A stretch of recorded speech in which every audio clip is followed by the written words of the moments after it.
Hi everyone, thanks for joining me for this video. I'm going to cover Stockholm Syndrome, something that a lot of you are aware of and know what it is, specifically with the borderline. I think it's interesting. I think it sheds light on something else, really.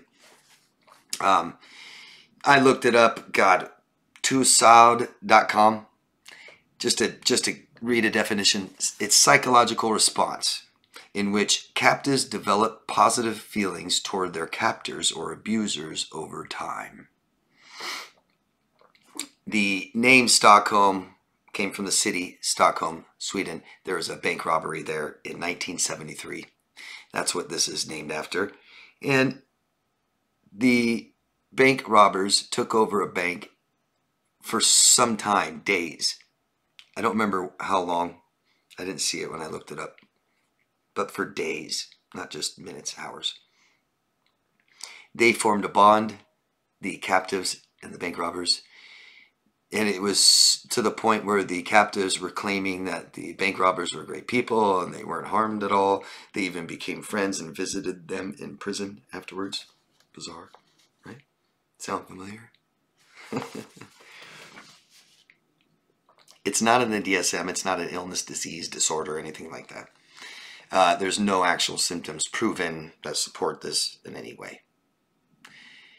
It's developing positive feelings for the aggressor.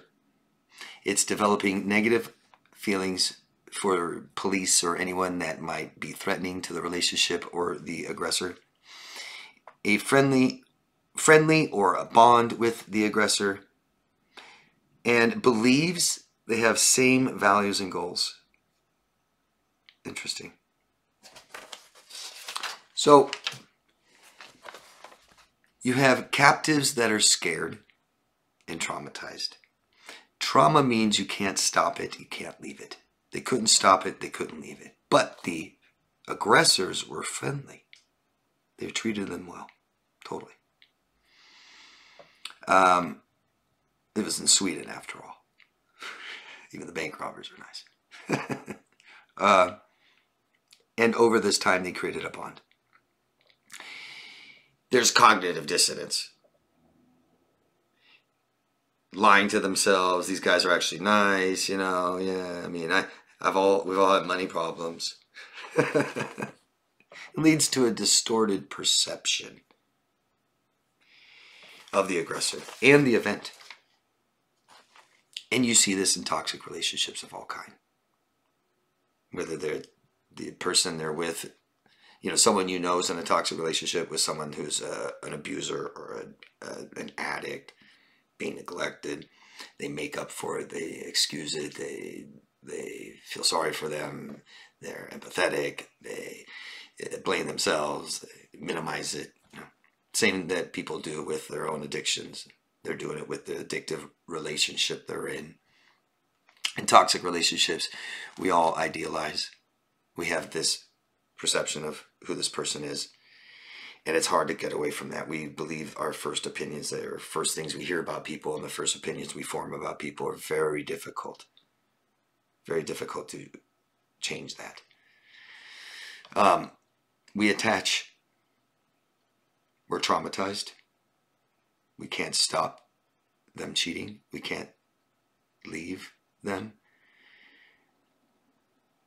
We get stuck with each other, enmeshed. They lie, they abuse, they triangulate, they manipulate. We're not quite sure. We may not catch them. We create a bond over time.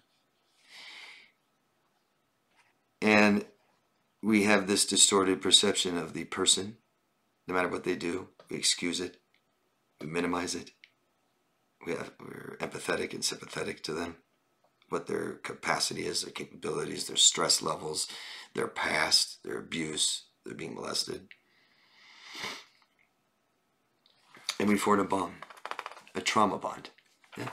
A trauma bond is forming a bond over emotional attachment and is abusive.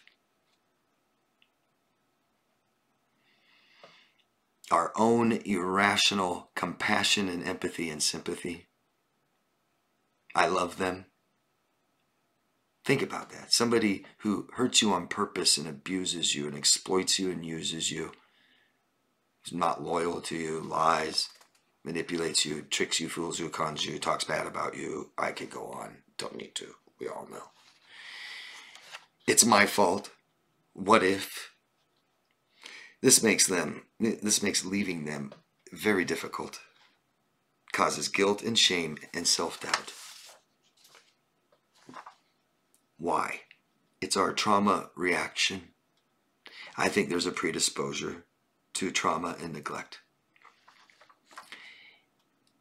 Trauma, we can't stop it and we can't leave, right? I'm in a house fire and almost burnt down. I felt like I couldn't get out. Someone saved me finally. And our reaction to stress and scary things and trauma is fight or flight. But that's if we can stop it, end it, or get away from it. That's fight or flight. If we don't do that and we fawn or freeze, we stay. I believe that's a predisposition to this in childhood. I also believe there's approval-seeking behaviors in this. We seek the approval of even our abuser. You don't like me? Please like me. I'll be better. I'll please you. Make you happy. Do everything you want. And too fast. Too fast. Over time in the bank robbery, but what's creating a friendship and bond and attachment in a few days? I mean, that's serious. That's really fast, isn't it?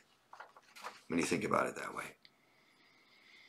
There's also anxious, unsure attachment styles. That makes us more vulnerable to this.